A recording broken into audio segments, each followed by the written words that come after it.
कुछ खबरें आलमी मंजरनामे से। यमन के शहर अल हदीदा के मगरब में अल तहीता और अल जबाना जिला के अल्फाजा इलाकों पर अमेरिका और बरतानिया ने 6 हमले किए हैं।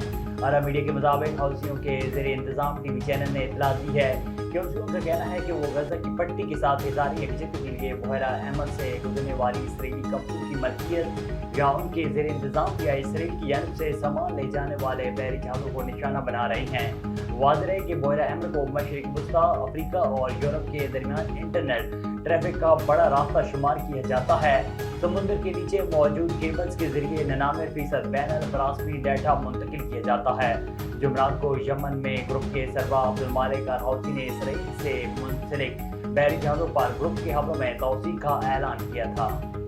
चीन के सूबे सिचुआन के जंगल में आग भड़क उठी। खबर एजेंसी के मुताबिक तेज हवा की वजह से आग तेजी से शिमाली और मशरकी इलाके में फैल गई।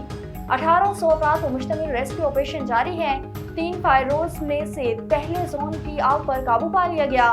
तेजी से फैलती हुई खौफनाक आग ने रिहायशी इलाकों को अपनी लपेट में ले लिया। आग की वजह से गाज से जाने वाले हाईवे का एक हिस्सा ट्रैफिक के लिए बंद कर दिया गया। अक़वाम मुत्तहिदा की बच्चों की एजेंसी यूनिसेफ ने कहा है कि इसराइल की जारियत में गजा में 13,000 से ज़ायद बच्चे जाँ बाक हो गए और सैकड़ों बच्चे गज़ाई किल्लत का शिकार थे और इनमें रोने की भी ताकत न थी। अरब मीडिया के मुताबिक यूनिसेफ की एग्जीक्यूटिव डायरेक्टर कैथरी रसल ने गुज़श्ता रोज़ बताया कि हज़ारों बच्चे मज़ीद ज़ख्मी हुए हैं या हम ये भी तयन नहीं कर सकते कि वो कहाँ हैं। हो सकता है कि वो मलबे के नीचे फंसे हों। हमने दुनिया में तकरीबन किसी दूसरे मुतनाज़ में बच्चों की अमवात की इतनी शरह नहीं देखी।